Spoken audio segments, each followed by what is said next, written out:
Pertama-tama kita patut memanjatkan puji dan syukur kehadirat Tuhan yang Maha Kuasa, karena atas berkat dan penyertaannya kita semua dapat berkumpul kembali di tempat ini dalam keadaan sehat walafiat. Saya juga mengucapkan terima kasih kepada rekan-rekan guru semua, karena meskipun dalam banyak kesibukan, kita semua masih bisa menyempatkan diri untuk hadir bersama-sama di tempat ini guna mengikuti kegiatan diseminasi budaya positif di sekolah kita SD Impres Natalita. Oleh karena itu, sebelum memulai kegiatan ini, kita awali dulu dengan doa. Kepada ibu yang membawakan, waktu saya berikan.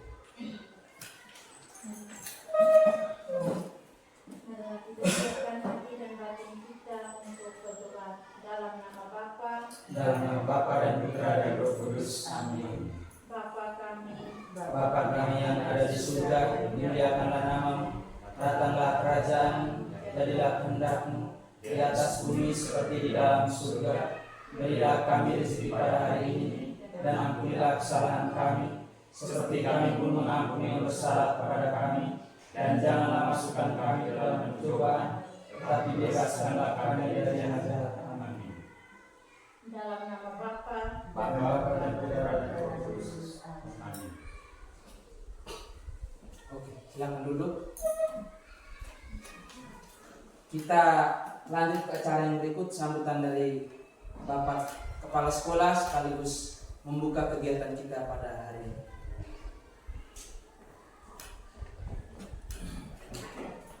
Baik, terima kasih atas kesempatan yang diberikan. Bapak Ibu Guru yang saya hormati, Pak Yanto sebagai TGP yang saya banggakan, terima kasih dan selamat pagi untuk kita semua. Selamat pagi. Baik, Bapak Ibu Guru hebat yang saya banggakan, pagi hari ini kita semua kembali berada di ruangan ini dalam rangka mengikuti kegiatan aksi nyata oleh Pak Yanto sebagai CGP, calon guru penggerak untuk SD Natalita. Pertama, patut kita tak henti-henti memanjatkan puji dan syukur kehadirat Tuhan yang Maha Kuasa, karena atas kasih berkat perlindungannya sehingga kita boleh hadir pada kesempatan yang baik ini, teristimewa napas kehidupan yang boleh kita hidup sampai dengan pagi.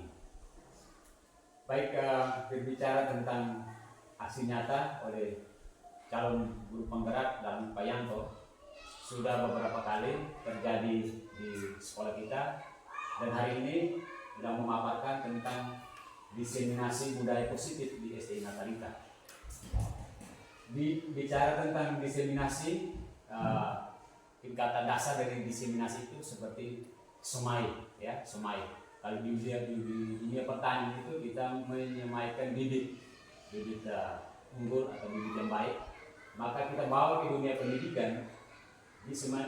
Diseminasi ini diartikan sebagai penyebaran gagasan atau penyebaran pengetahuan, dalam hal ini pengetahuan positif. Bicara tentang budaya, suatu kebiasaan yang dilakukan oleh sekelompok orang di dalam lingkungan tertentu, katakan saja di sekolah kita di SD Natalita. Dan budaya di sini adalah budaya yang positif dalam hal ini yang baik. Kita jangan berpikir lebih jauh tentang budaya positif ini. Hal ini sudah biasa kita buat di sini. Hanya saja komitmen kita untuk melakukan kegiatan ini apakah ada atau tidak. Sehingga dengan adanya TGP ini dapat menginspirasi kita untuk bisa komitmen lagi tentang kegiatan-kegiatan positif atau budaya positif yang telah kita tanamkan di SD ini. Pertama, yang sederhana sekali adalah senyum. Ya, senyum adalah budaya positif, budaya yang baik yang selalu kita memberikan senyum atau sapa salam ramah terhadap anak atau peserta didik kita. Sehingga hal-hal inilah yang kita akan pertahankan, hal-hal ini kita akan buat lagi ke depan. Sehingga Pak Yanto, saya sebagai PLT, saya mengharapkan menjadi inspirasi untuk kami guru-guru dan juga menjadi pemimpin pembelajaran di kelas ataupun di sekolah ini. lingkungan pelajar ini. Sehingga harapan saya untuk rekan-rekan guru semua, mari kita bersama kita mendukung kegiatan Pak Yanto ini, dan kiranya dalam berproses sebentar ada materi-materi yang mungkin kita belum paham, kita bisa bertanya. Mungkin ini saja, nanti kita akan dalam proses baru kita akan berdialog atau misalnya kita mendengarkan bersama sebagai apa penjelasannya. Maka saya limpahkan sepenuhnya kepada Pak Yanto untuk mempresentasikan atau menyampaikan materi ini. Untuk itu, dengan memohon berkat Tuhan dan restu kita semua, saya buka kegiatan aksi nyata diseminasi budaya positif di SD Natalita pada hari ini, Rabu tanggal 12 Juni 2024, dibuka dengan tepuk tangan kita semua. Sekian, saya kembali.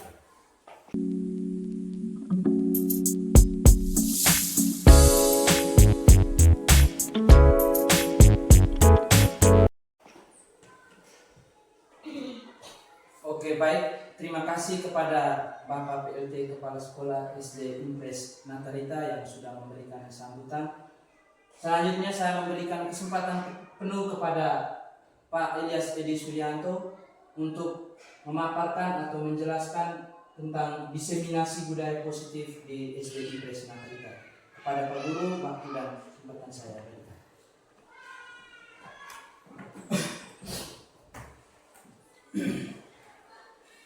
Oke, terima kasih kepada Pak Klaus yang sudah membawa kita dalam acara. Yang pertama,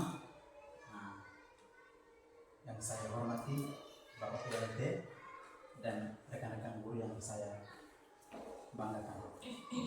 Saya mengucapkan terima kasih banyak atas kesempatan yang diberikan kepada saya, atas dukungan semangat yang diberikan selama ini, sehingga pada hari ini saya bisa memaparkan materi aksi nyata sebagai salah satu syarat untuk menyelesaikan modul. Sebagai seorang CGP harus melakukan ini wujud nyata untuk bisa memahami apa yang kami pelajari selama ini. Yang kedua, bahwa saya berharap kita semua bersama-sama mendengarkan bersama, memberikan solusi, memberikan penguatan untuk kita semua untuk kemajuan pendidikan di SD Natalita ini. Selanjutnya kita akan mulai dengan kegiatan. Tentu teman-teman semua mendengar kata budaya positif pasti sudah tidak asing lagi kata-katanya. Mungkin kita sering melaksanakan budaya positif di sekolah selama ini. Hanya seperti yang tadi Pak PLT sampaikan, bahwa ada komitmen yang selama ini mungkin belum terlalu kuat, sehingga dengan adanya kegiatan ini, saya mengharapkan bahwa nanti sebentar kita akan bisa bersama-sama untuk melihat kembali apa yang sudah kita buat selama ini. Jadi budaya positif, kita lihat bersama, budaya positif merupakan perwujudan dari nilai-nilai keyakinan universal yang diterapkan di sekolah. Jadi budaya positif yang diterapkan di sekolah adalah salah satu perwujudan dari visi guru yang mengandung nilai-nilai kebajikan sesuai dengan tujuan pendidikan nasional yang dijabarkan dalam profil pelajar Pancasila.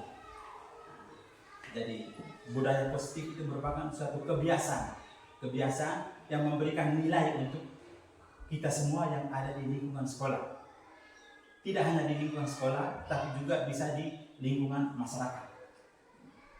Jadi hal-hal kecil yang kita buat yang bernilai positif, seperti senyum, sapa, bagaimana menyampaikan kita punya pendapat. Jadi kebiasaan-kebiasaan itu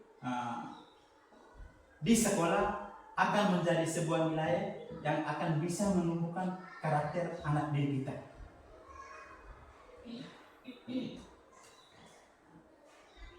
Budaya positif ini ada 6. Nah, itu yang pertama itu disiplin positif, motivasi perilaku manusia, keyakinan.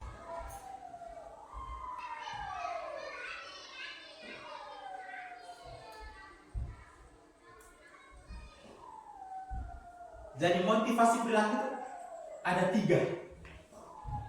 Ada 3 itu. Yang pertama untuk menghindari ketidaknyamanan atau hukuman. Yang kedua untuk mendapatkan imbalan atau penghargaan dari orang lain.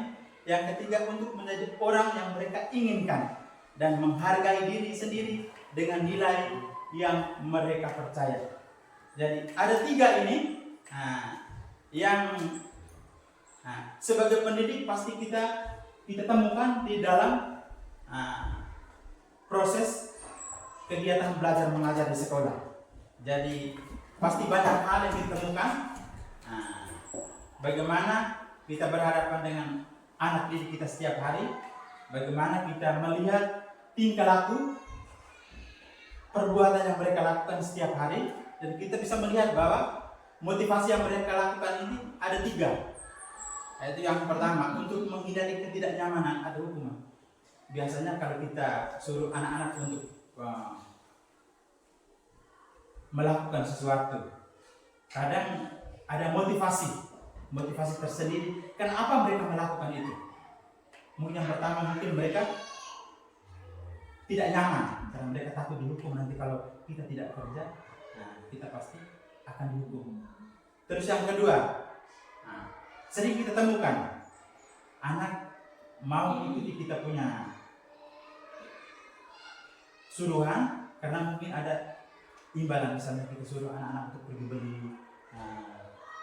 bahan-bahan sembako di kios kita bilang ini ada yang sebentar nanti Pak Guru kasih uang. Jadi mungkin motivasi mereka mau melakukan suatu aktivitas hanya karena ingin mendapatkan imbalan. Terus yang ketiga, itu terjadi karena mereka menyadari bahwa mereka ingin menjadi diri mereka sendiri dengan nilai-nilai yang mereka percaya. Artinya ada yang sadar bahwa saya harus belajar untuk melakukan aktivitas yang disuruh oleh Bapak Ibu Guru karena ini baik untuk saya. Jadi itu. Jadi ada 3 motivasi. Ada 3 motivasi perilaku manusia. Dan ini sering ditemukan di setiap aktivitas kita di sekolah maupun di rumah, di masyarakat, bahkan pada diri kita sendiri. Kita melakukan sesuatu berdasarkan 3 motivasi ini, dan kita boleh memilih yang mana, pertama, kedua, atau ketiga.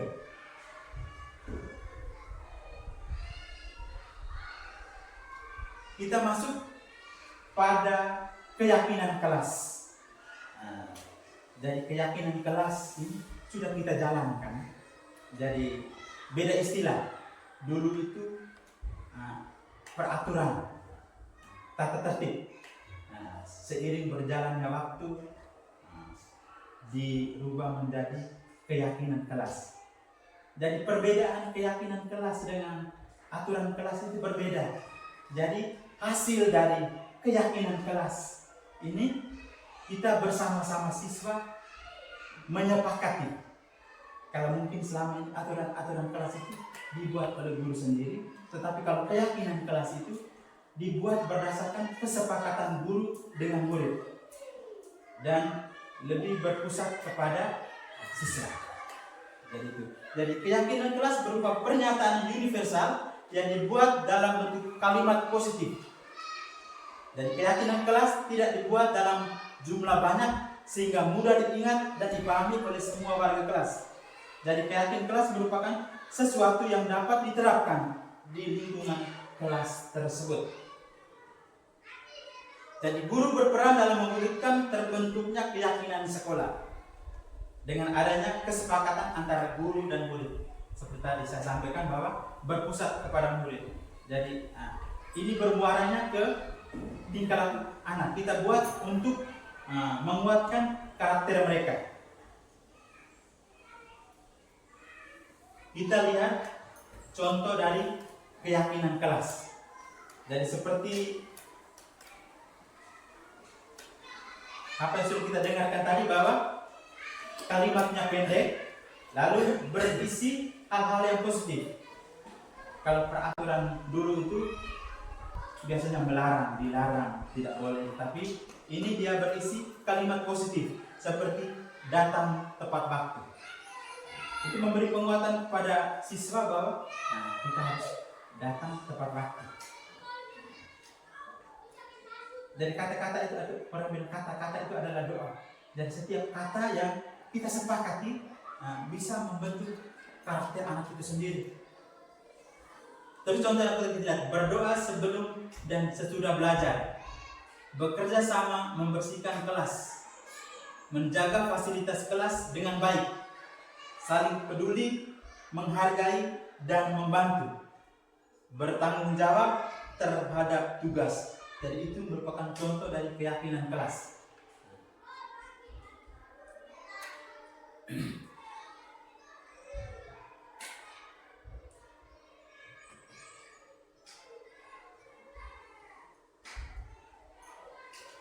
Kita berlanjut lagi ke kebutuhan dasar manusia. Kebutuhan dasar, hal-hal yang kita butuhkan dalam hidup ini.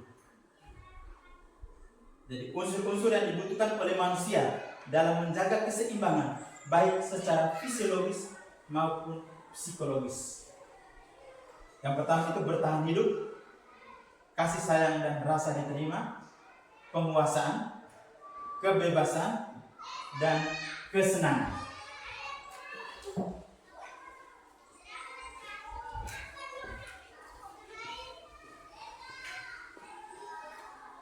Jadi hal ini penting untuk kita ketahui bersama bahwa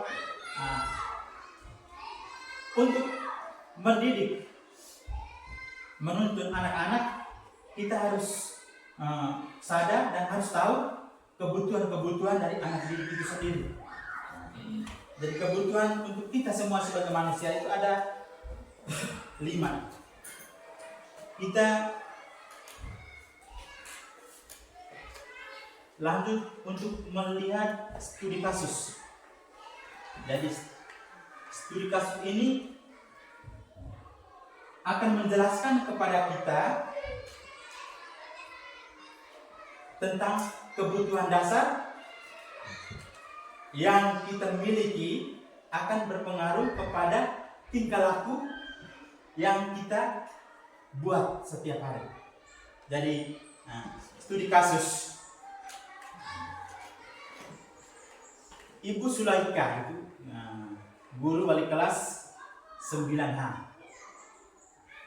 sedang bingung menghadapi ulah salah satu murid di kelasnya yang bernama Tommy.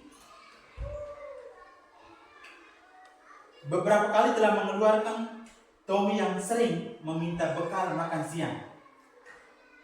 Jadi ketika kita menghadapi situasi seperti Ibu Sulaika, apa yang akan kita lakukan? Apa alasannya?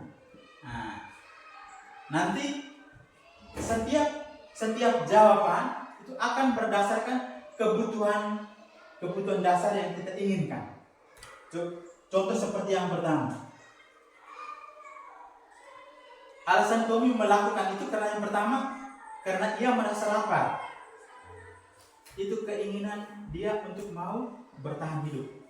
Itu kebutuhan dasarnya sebagai manusia, bahwa bagaimana usahanya supaya bisa bertahan hidup. Karena dia lapar. Tadi penjelasannya agak terpotong karena dia orang tuanya tidak membawakan bekal makan siang, maka kebutuhan yang sedang berusaha adalah kebutuhan untuk bertahan hidup. Itu yang pertama, kebutuhan bertahan hidup.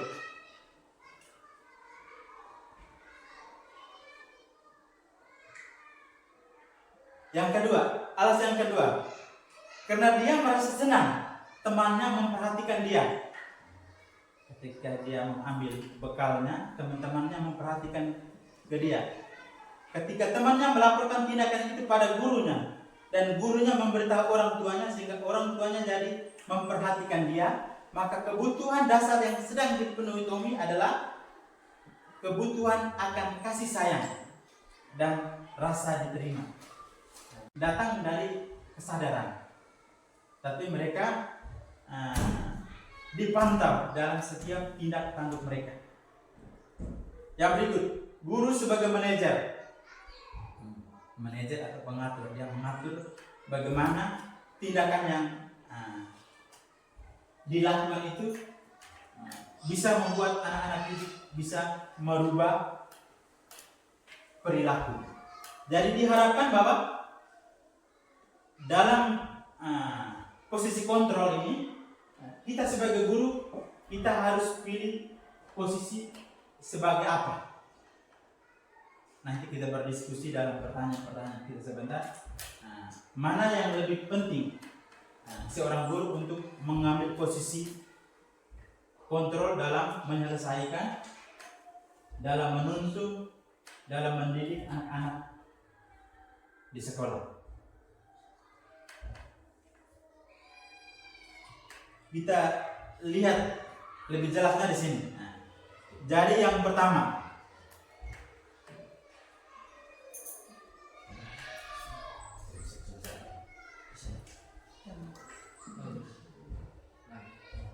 lagi ya. exit kali.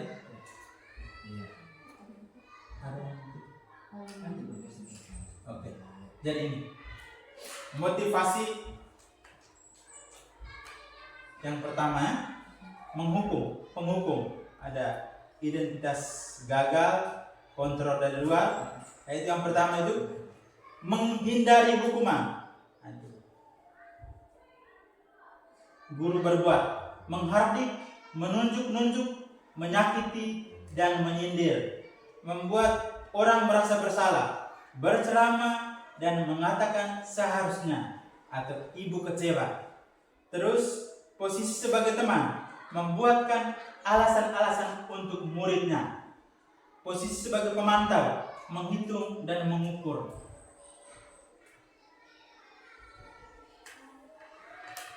Sebagai manajer, mengajukan pertanyaan-pertanyaan.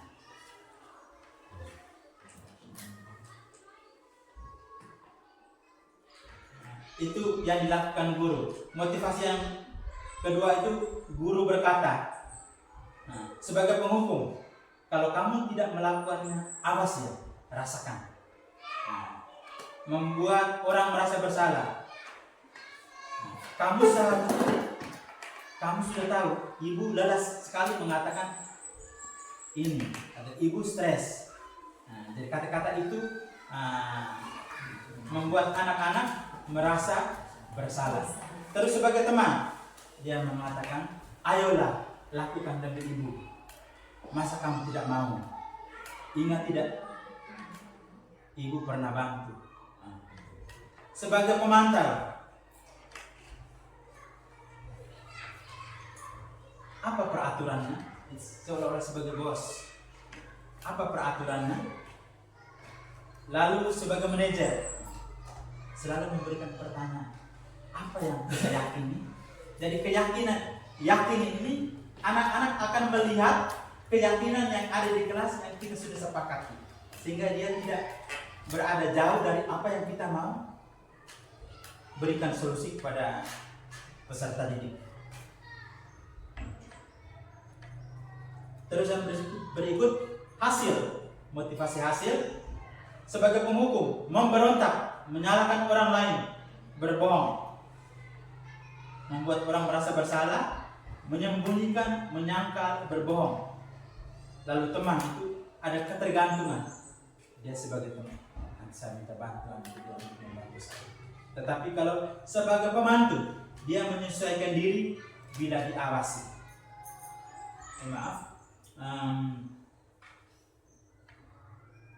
Sebagai terus manajer, dia menguatkan pribadi.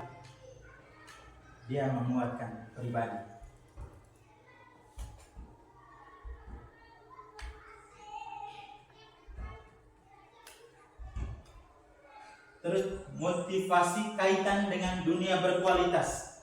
Nah, sebagai penghukum, murid meletakkan guru di luar dunia berkualitas. Karena dia melihat bahwa guru itu keras, kasar, tegas. Nah. Terus yang berikut, membuat orang merasa bersalah. Murid meletakkan guru di dalam dunia berkualitas. Sebagai teman, murid meletakkan guru sebagai orang yang sangat penting di dunia berkualitas. Terus sebagai pemantau, guru meletakkan peraturan dan hukum di dunia berkualitas. Dan sebagai manajer, murid meletakkan dirinya sebagai individu yang positif dalam berkualitas.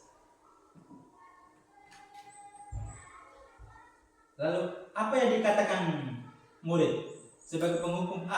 Biarkan saja, nanti juga marah-marah lagi. Itu komen anak-anak.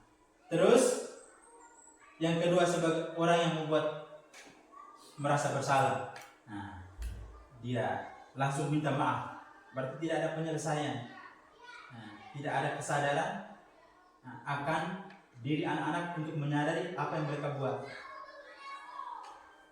Terus sebagai teman, saya pikir Bapak Ibu teman saya. Nah, ternyata begitu.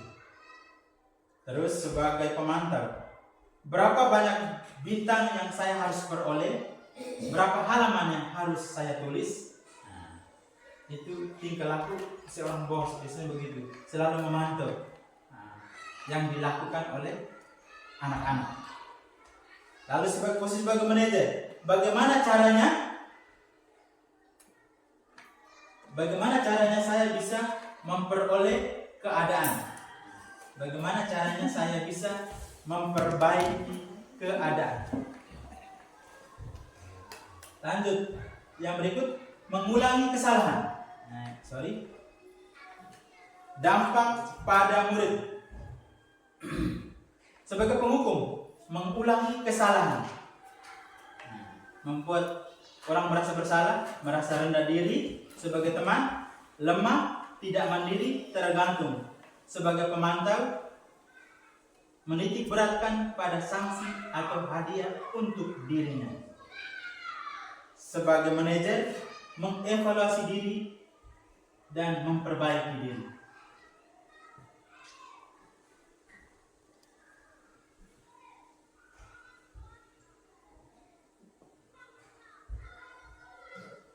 Jadi teman-teman, ini merupakan posisi kontrol dengan penjelasannya bahwa sampai di sini kita bisa mengetahui posisi kita berada di mana. Kita sebagai seorang guru berada di mana? Apakah posisi yang pertama sebagai penghukum atau berada di posisi yang kelima sebagai manajer? Tapi diharapkan bahwa kita sebagai guru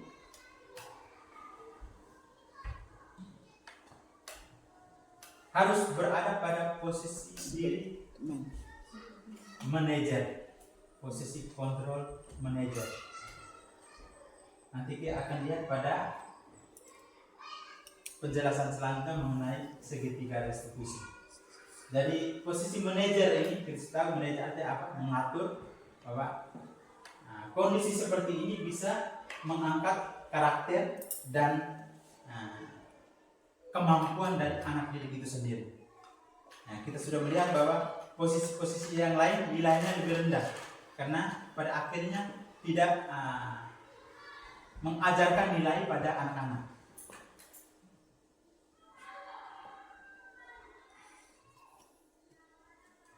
Kita masuk ke segitiga restitusi. Ini merupakan sebuah proses menciptakan kondisi bagi peserta didik untuk memperbaiki kesalahan mereka sehingga mereka bisa kembali pada kelompok mereka dengan karakter yang kuat.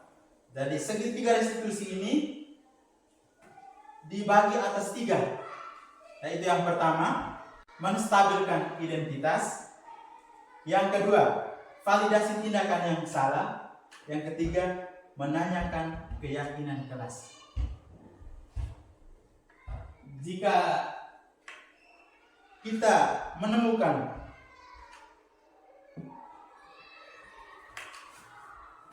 tingkah laku anak, mungkin mereka dalam proses pembelajaran anak yang lamban, sering melanggar disiplin.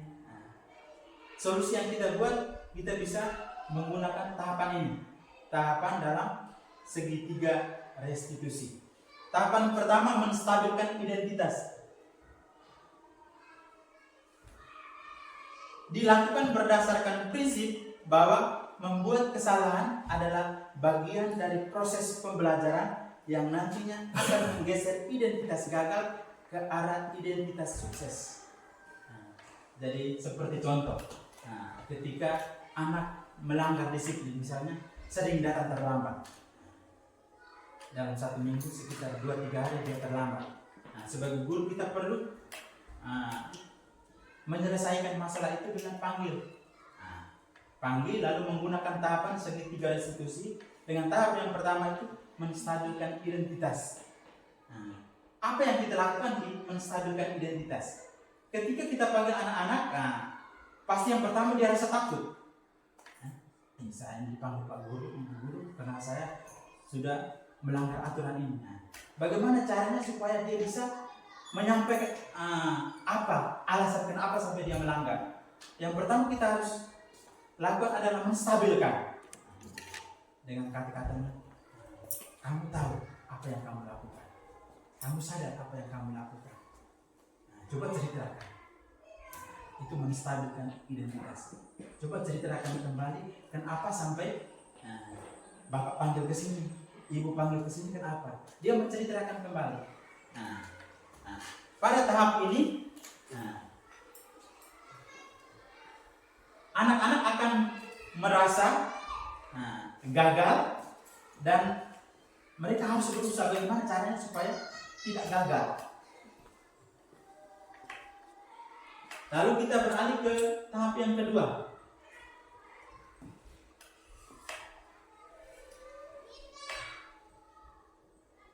Validasi tindakan yang salah. Validasi. Sahkan bahwa yang mereka lakukan itu salah. Dilakukan berdasarkan prinsip bahwa setiap perilaku berupaya memenuhi suatu kebutuhan tertentu sebagai guru atau orang tua yang akan bergeser dari pemikiran stimulus respon menjadi proaktif, serta akan lebih mengenali dan mengakui kebutuhan murid atau anak. Lalu pertanyaan-pertanyaan penuntut seperti ini. Kamu pasti punya alasan mengapa kamu melakukannya. Apa yang penting bagi kamu? Kamu boleh tetap berusaha menjaga sikap itu, tapi tambahkan sikap lain yang baru. Maukah kamu belajar cara lain untuk mendapatkan apa yang kamu butuhkan tanpa harus memukuli? Jadi itu. Validasi tindakan yang salah. Jadi mungkin selama ini yang kita lakukan itu mungkin berbeda pada tahapan seperti ini. Jadi setelah kita menstabilkan mereka, artinya bahwa mengelola mereka punya emosi. Kita sahkan bahwa yang mereka lakukan ini sebenarnya salah. Tapi dengan kata-kata yang bukan menyulitkan mereka, tapi memberi semangat bahwa kamu pasti punya alasan mengapa kamu melakukan. Itu tahapan validasi tindakan yang salah. Kita masuk ke menanyakan keyakinan. Setelah kita validasi tindakan mereka, kita sampaikan bahwa itu salah. Setelah langkah selanjutnya adalah membuat keyakinan, menanyakan keyakinan berdasarkan keyakinan kelas yang sudah kita sepakati bersama. Dengan pertanyaan penuntutnya seperti ini. Apa nilai yang kita percaya di sekitar kita atau di sekolah kita? Nilai-nilai apa yang telah kita sepakati? Misalnya keyakinan kelas datang tepat waktu. Itu ada nilainya. Nilai apa itu? Mungkin teman-teman bisa tahu. Datang tepat waktu. Nilai disiplin, nilai tanggung jawab. Itu nilai itu. Jadi kita tanya, nilai apa yang telah kita sepakati? Dengan begitu anak-anak akan menyadari, oh, kesepakatan kelas kita ini. Yang penting mereka harus sadar bahwa kesepakatan kelas kita harus mereka tahu. Bila perlu dihafal sehingga ketika kita menyelesaikan masalah kita cepat dengan sendirinya, penyelesaiannya tidak membutuhkan waktu karena mereka sudah menyadari itu.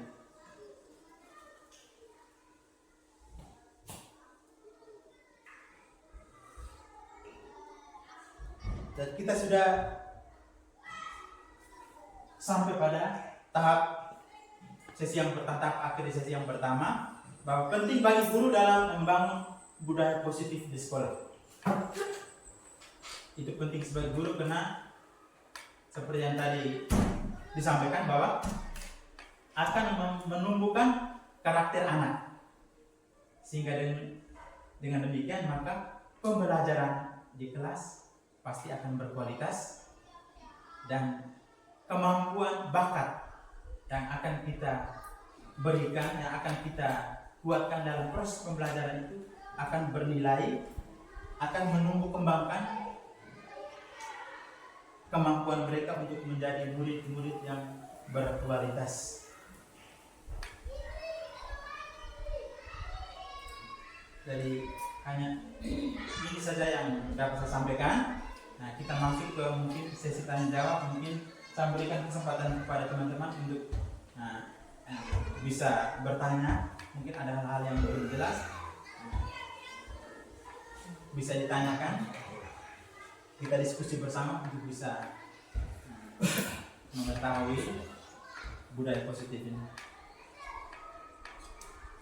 Silakan. Oke, baik. Terima kasih atas kesempatan yang diberikan. Saya mau bertanya, melihat dari materi yang sudah disampaikan ini, saya pribadi melihat bahwa penerapan disiplin positif ini cenderung kepada pelaku indisipliner. Sedangkan kenyataan yang kita lihat selama ini, ada pelaku dan ada korbannya. Saya ambil contoh, misalnya seperti yang dilakukan oleh Tommy tadi, di dalam pemaparan tadi. Jadi Tommy ini dia mengambil makanan milik teman-temannya. Nah, penyebaran disiplin positif ini saya lihat kepada pelaku dalam arti bahwa cenderung guru memberikan nasihat atau memberikan arahan, memberikan pandangan-pandangan itu terhadap pelakunya. Sementara yang menjadi korbannya ini, contohnya anak-anak yang diambil makanannya ini. Kira-kira sebagai seorang guru apa yang harus kita buat terhadap mereka? Apakah kita menerapkan disiplin positif ini hanya kepada pelakunya saja, ataukah kita turut terlibat mengembangkan karakter kepada korban atau mereka yang merasa dirugikan? Nah, dalam hal ini siswa yang diambil makanannya itu, kira-kira apa yang harus kita buat sebagai seorang guru? Oke, terima kasih pertanyaan yang bagus. Dan ini memang selama ini seperti yang tadi dikatakan bahwa betul kita cenderung melihat pelakunya bukan korban. Kami sempat melalui itu lokakarya kami mencoba mempraktikkan bagaimana menyelesaikan masalah. Jadi ada yang berlaku sebagai guru, murid, dan ini harus kita lakukan. Sebenarnya bahwa itulah kenyataan yang kita temukan. Seharusnya guru memanggil dua itu, pelaku dan korban, di waktu yang berbeda. Yang harus dilakukan guru itu harus memanggil dua orang itu sebagai pelaku dan sebagai korban dengan menerapkan segitiga restitusi. Karena kita melihat bahwa tidak selamanya pelaku itu salah dan tidak selamanya pelaku itu benar, dan juga sebaliknya. Tidak selama korban itu benar dan juga salah. Jadi ada nilai-nilai yang harus kita tanamkan. Di situ tugas kita sebagai guru itu harus memanggil dua pihak itu dengan menerapkan segitiga restitusi ini. Dan cara yang selama yang kita lakukan hanya satu, sehingga dengan adanya penyebaran materi hari ini, mungkin kedepannya kita bersama-sama untuk menyelesaikan masalah dengan memanggil dua pihak itu. Mungkin untuk sementara ini mungkin ada sanggahan dari teman-teman saya berikan.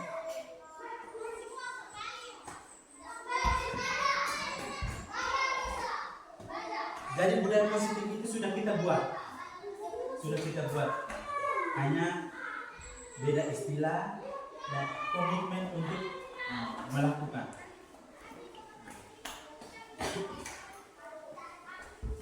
Beda istilah.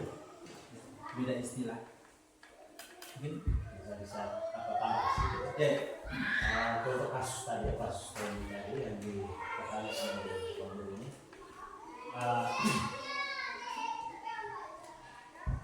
Biasanya kebiasaan kita selama ini biasanya di dalam kelas kalau terjadi kasus itu guru punya buku catatan kasus.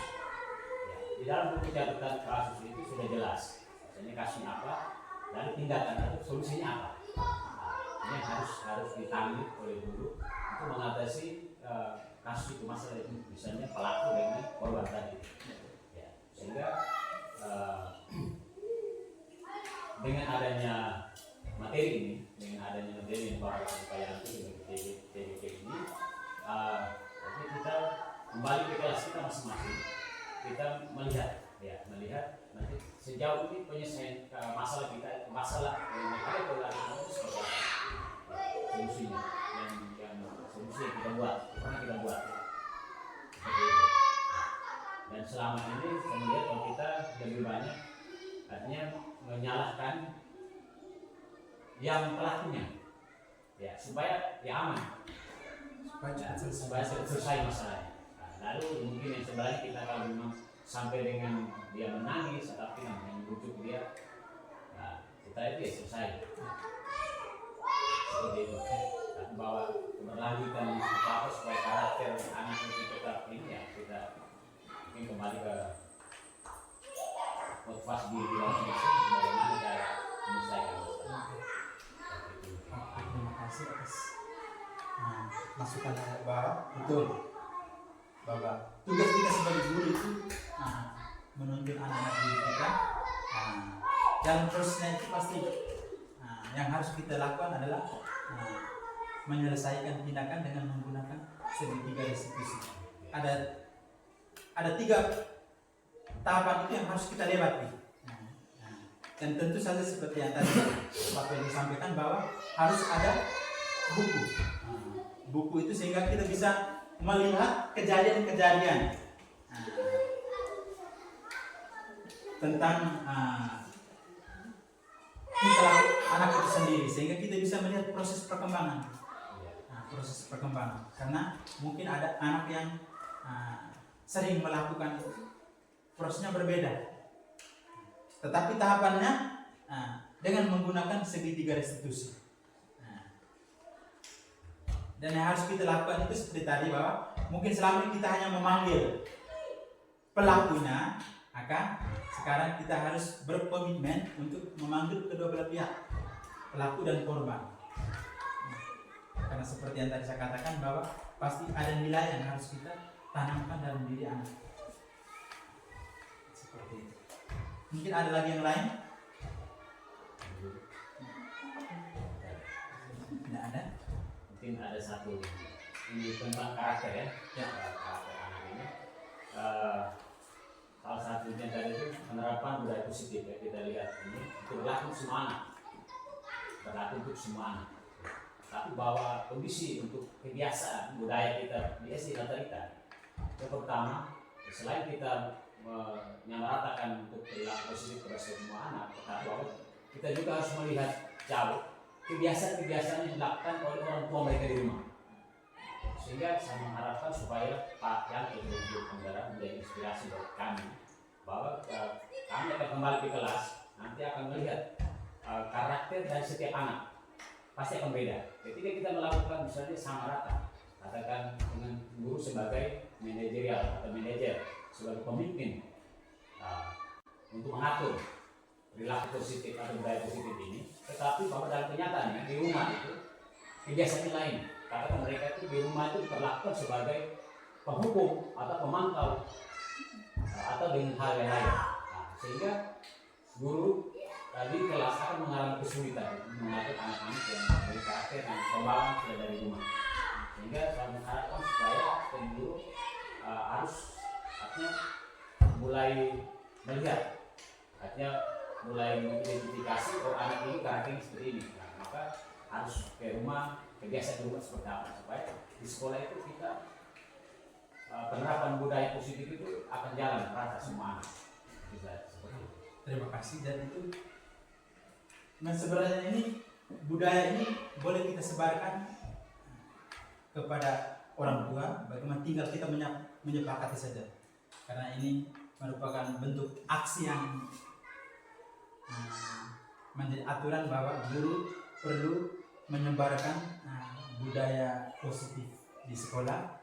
Lalu pihak sekolah bisa menentukan kira-kira mungkin ada waktu khusus untuk kita bisa menyampaikan materi ini ke orang tua, sehingga ini mungkin hal baik yang harus kita buat sehingga kedepannya perkembangan anak ini bagus karena ada dukungan dari pihak sekolah dan pihak orang tua wali.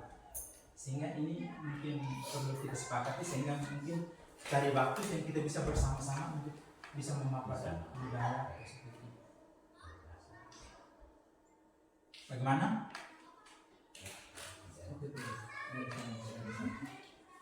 Nah, penerapan disiplin positif ini menurut saya Pak Bro, mungkin tidak hanya dilakukan kepada anak-anak, tetapi yang pertama menurut saya itu mungkin ke kita guru-gurunya dulu. Karena begini, terkadang seperti yang ada tadi yang Pak Guru paparkan itu ada beberapa kolom yang sampai di ujungnya manajer itu. Nah itu kan di awalnya guru sebagai penghukum, guru sebagai apa tadi? Coba guru. Nah coba di zoom. Nah ini membuat orang merasa bersalah sebagai teman, pemantau, manajer yang biasa sering saya lihat, mungkin bukan di sekolah kita, tapi kadang kita pergi ke mengunjungi di sekolah-sekolah lain itu guru sebagai pembuat orang merasa bersalah. Nah, dalam hal ini guru kadang kita ketika ke sekolah seharusnya kita melepaskan segala sesuatu beban kita punya hidup itu di rumah, jangan membawa beban itu ke sekolah, sehingga efeknya itu guru nanti menjadi saat sampai di sekolah ketika membawa bebannya itu dari rumah sampai di sekolah nanti guru itu akan menjadi membuat orang merasa bersalah. Dalam arti stres atau beban-beban yang di rumah bisa jadi juga dia sampaikan itu kepada anak-anak, bukan hanya karena anak-anak yang bermasalah, tidak, tetapi gurunya itu justru bermasalah. Jadi ketika dia menghadapi anak-anak yang tidak disiplin, dia akan mengatakan, aduh Pak Guru ini stres, Pak Guru ini uang juga sudah tidak ada, tambah lagi dan kalian juga buat masalah. Nah, hal-hal ini yang seharusnya bisa kita minimalisir. Jadi saya berharap Pak Yanto sebagai guru penggerak, mungkin kita berkolaborasi atau sering bekerja sama mungkin dengan teman-teman guru, dengan kepala sekolah, dengan Pak PLT. Ketika kita melihat mungkin ada rekan-rekan guru yang mungkin murung atau mungkin tidak semangat, mungkin kita bisa saling berbagi. Sehingga masalah-masalah yang guru sebagai pembuat orang merasa bersalah ini tidak ada lagi di kita punya sekolah ini. Sehingga ketika kita mengetahui guru-guru ini bermasalah begini-begini, kita mungkin bisa sama-sama mencari solusinya seperti apa, sehingga nanti efeknya itu tidak terjadi kepada peserta didik. Mungkin seperti itu. Terima kasih dari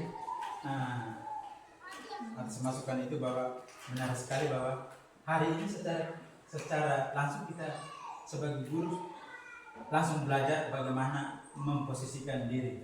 Jadi ini materi ini memang cukup baik untuk kita sebagai guru juga bisa menerapkan dalam diri kita dan juga pada anak didik kita.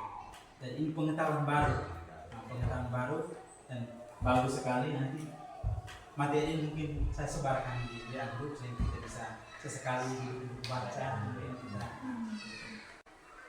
Bisa ada materi. sudah materinya sudah tinggal tanya jawab. Mungkin satu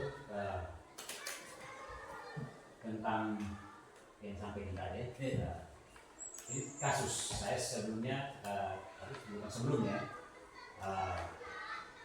menjadi guru kelas 6. Kami pernah membuat peraturan kelas. Setelah saya baru hari ini dengar kata keyakinan kelas, ini menarik sekali. Peraturan kelas, mekanismenya itu bahwa kita guru dengan murid duduk bersama, untuk menentukan peraturan kelas. Maka dalam perjalanan kita ya enjoy baik-baik saja. Nah, suatu ketika dengan tidak sadar karena memang muridnya ini melanggar peraturan kelas, maka saja emosi lalu ya dengan spontanitas memarahi siswa tersebut. Maka kira-kira solusi untuk mengatasi hal-hal seperti itu seperti apa? Saya bilang TDP atau di dalam mungkin pengetahuan nih kalau mereka jalan saat ini.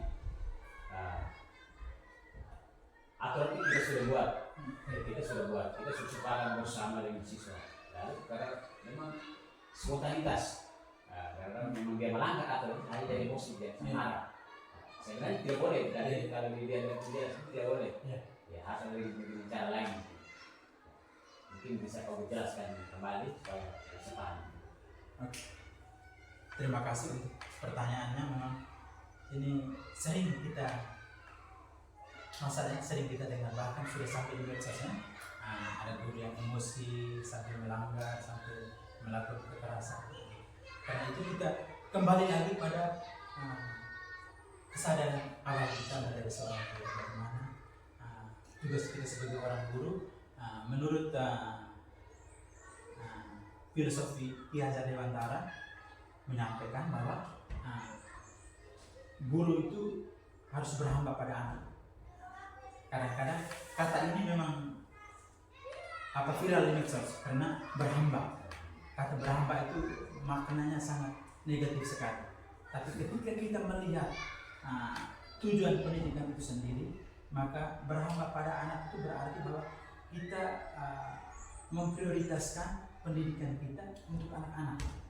Artinya bahwa pembelajaran berpusat kepada murid, atau orang sekarang kita kenal bahwa student center. Itu bahwa pembelajaran itu berpusat pada murid. Jadi segala sesuatu yang akan kita lakukan muaranya pada anak itu. Anak itu berkembang sesuai dengan kodratnya.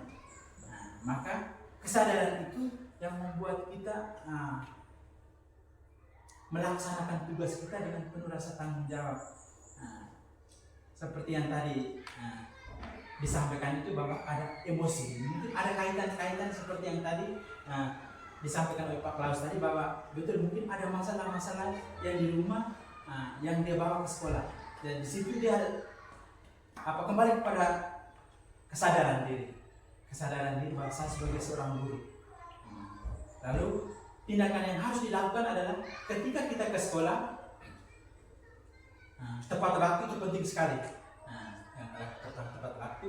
Lalu ada orang bilang kita harus ice breaking.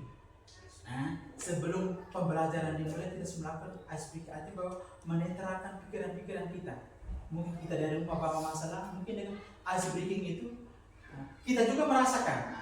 Kita juga terbawa dalam suasana ice breaking itu sehingga masalah-masalah itu bisa hilang di saat itu. Orang bilang kegiatan awal, itu karena ada maksudnya.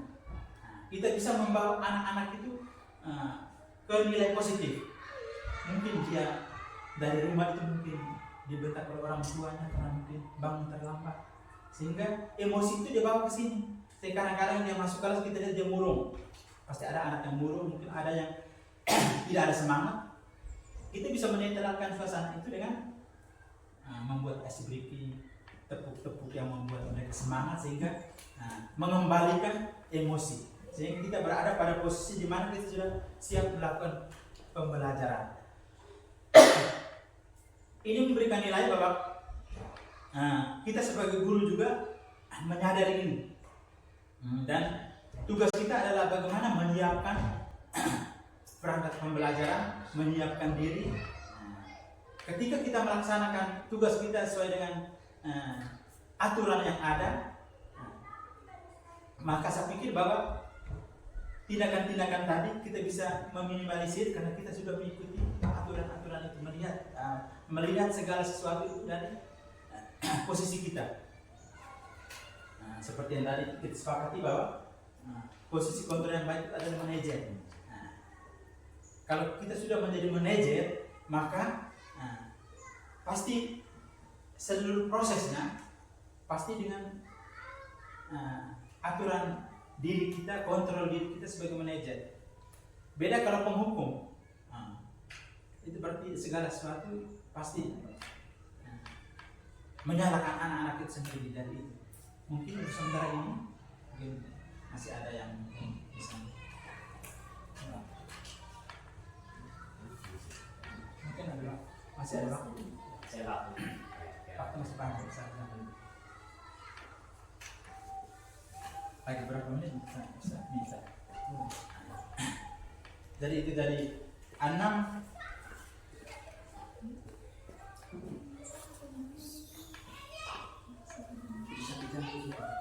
oh ya, oke dari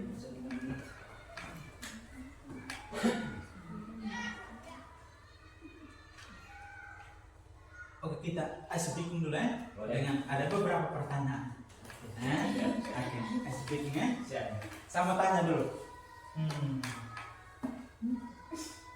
Olahraga apa yang paling berat? Olahraga yang paling berat. Jam dulu. Oke. Olahraga apa yang paling berat? Olahraga yang paling berat di dunia itu apa? Paling berat.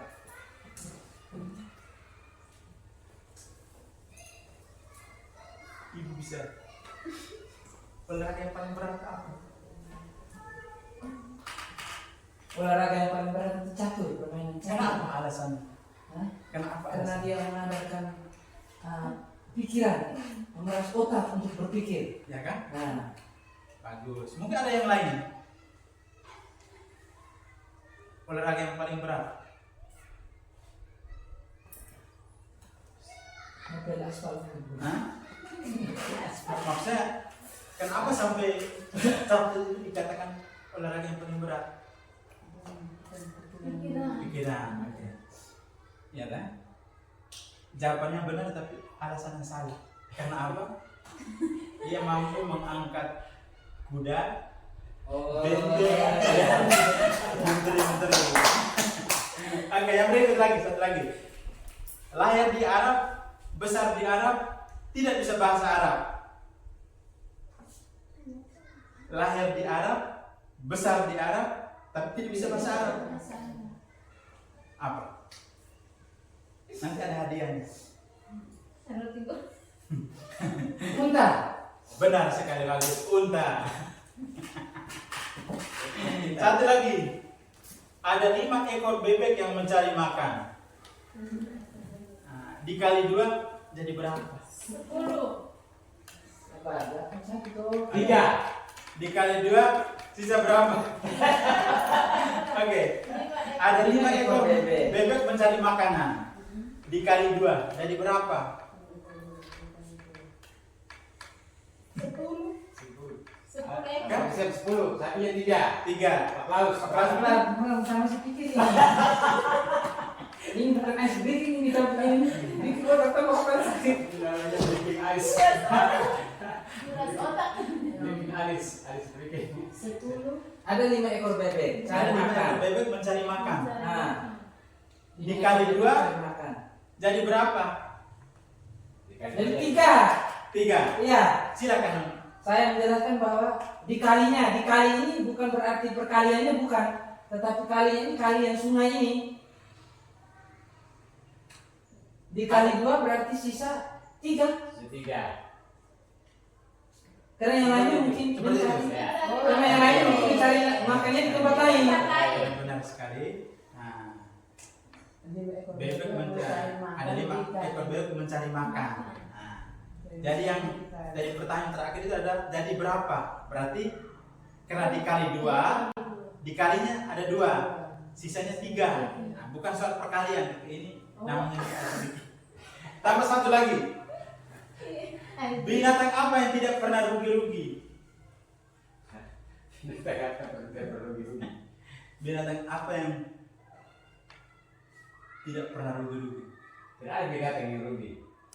Untuk kita, semua binatang Binatang apa yang tidak pernah rugi? Tidak pernah rugi itu apa? tidak pernah rugi. Binatang rugi. Tidak bisa? Ada, Apa binatang rugi? ada. Beruang. Menyerah saja toh? Binatang itu tidak pernah ada yang merasa dirugikan. Laba-laba. Oh iya, Oh, iya. selalu. Oke, tepuk salut dulu. Tepuk salut. Salut, Salut. Salut. Oke, terima kasih. Jadi sudah sampai pada tahap akhir dalam menyebarkan budaya positif. Saya ucapkan terima kasih banyak atas kerjasama kita sehingga saya bisa menyampaikan materi ini di depan teman-teman dengan baik, dan saya berharap bahwa materi ini bisa diterapkan dalam kehidupan kita, dalam tugas kita sebagai seorang guru yang nantinya akan bisa bernilai untuk diri kita dan anak didik kita. Dan juga saya mengharapkan dukungan dan semangat yang baik dari teman-teman semuanya untuk proses selanjutnya, sehingga saya bisa memberikan hal-hal baru untuk SD Natalita ini. Jadi sebelum kita akhiri, saya serahkan kepada MC untuk menutup kegiatan kita pada pagi hari ini. Oke, baik, terima kasih kepada Pak Elias Edi Suryanto yang sudah memaparkan kepada kita semua tentang diseminasi disiplin positif di sekolah kita SD Impres Natalita.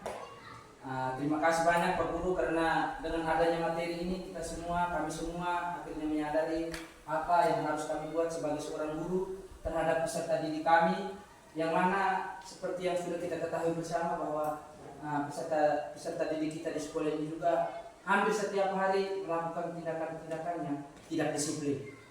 Jadi dengan adanya materi ini, semoga kita semua lebih menyadari akan diri kita, apa yang harus kita perbuat untuk bisa mempengaruhi siswa-siswi kita dalam hal ini menerapkan budaya positif, bukan hanya di sekolah ini tetapi juga di sekitar lingkungan masyarakat kita.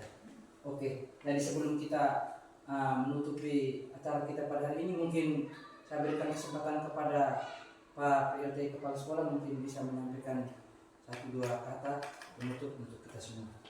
Baik, terima kasih MC. Bapak Guru yang saya hormati, kembali saya menyapa. Materi yang luar biasa, bagus. Seharusnya ya hari ini semua guru ambil bagian dalam kegiatan ini. Tapi pertama sebagai PLT, saya harus menyampaikan permintaan maaf kepada Pak Edi bahwa ada 1 guru sakit dan 2 guru lainnya itu ada kegiatan izin keluar, sehingga hari ini ada beberapa guru yang hadir. Sehingga harapan bahwa ini bisa menyebarkan materi ini melalui komunitas ya, belajar dari guru itu, supaya teman-teman lain yang kami semua ini bisa membaca. Jadi melihat dengan pemaparan materi dari dialog, tanya jawab, dan juga contoh berbagai macam kasus di kelas, ternyata saya menyadari bahwa banyak sekali masalah-masalah yang ada oleh Bapak Guru di kelas. Salah satunya mungkin seperti tadi yang saya ketemu di senang bahwa emosi sudah dijawab oleh teman-teman guru bahwa mungkin salah satunya dibawa dari rumah, sehingga walaupun kita ini sebagai guru yang luar biasa, tapi sebagai manusia kita juga punya ada yang dia hilaf, ada, sehingga hal yang kita bawa dari rumah itu yang menjadi beban untuk kita. Sehingga dengan materi ini saya sebagai PLT punya rencana ke depan di tahun ajaran baru, sebelum guru masuk ke dalam ruang kelas masing-masing, maka kita semacam duduk bersama dulu ya, berapa menit lah, kita 5 menit, kita ya semacam kegiatan ice breaking atau mungkin ada arahan dari PLT atau kepala sekolah. Setelah itu baru kita masuk ke kelas masing-masing, sehingga Tapi suasananya itu ya akan terasa. Maka budaya-budaya positif yang hari ini kita dengarkan ini kita akan ingat kembali dan kita terapkan di kelas ini. Jadi pagi selain anak-anak tadi ibu bapak guru juga kita apel pagi. Kita sama-sama supaya dengar arahan, dan apel itu saya punya rencana. Setiap guru piket menyiapkan materi untuk arahan itu, lalu dengan speaking dulu.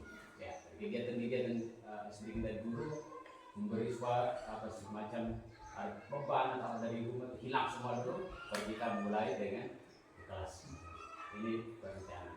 Dan harapan ini saya sudah dukung penuh kegiatan Pak Yanto, dan kami sebagai guru juga akan mendukung kegiatan Pak Yanto. Karena saya sudah dengar dari Pak Guru mereka siap mendukung Pak Yanto. Yang penting ada ide-ide baru, ada gagasan-gagasan, ilmu baru, pengetahuan baru dari kegiatan ini. Pak Yanto yang suka menyebarkan kepada kami sekalian. Mungkin ini saja. Yang saya minta maaf mungkin data dalam dialog atau ini ada kata-kata yang kurang berkenan dari Pak Yanto dan Bapak Guru. Saya minta maaf. Ini saja yang dapat saya sampaikan. Terima kasih dan selamat pagi. Terima kasih. Baik, jadi sebelum kita mengakhiri kegiatan pada pagi hari ini, kita tutup dengan doa kepada Ibu yang sudah disempatkan memberikan. Marilah kita hati dan batin kita untuk berdoa dalam nama Bapa, Bapa dan Putra dan Roh Kudus. Amin. Salam Maria. Salam Maria, penuh rahmat Tuhan sertamu. Terpujilah engkau di antara wanita, dan terpujilah buah tubuhmu Yesus. Santa Maria, Bunda Allah, doakanlah kami yang berdosa ini, sekarang dan waktu kami mati. Amin. Dalam nama Bapa, Bapa dan Putra dan Roh Kudus. Amin.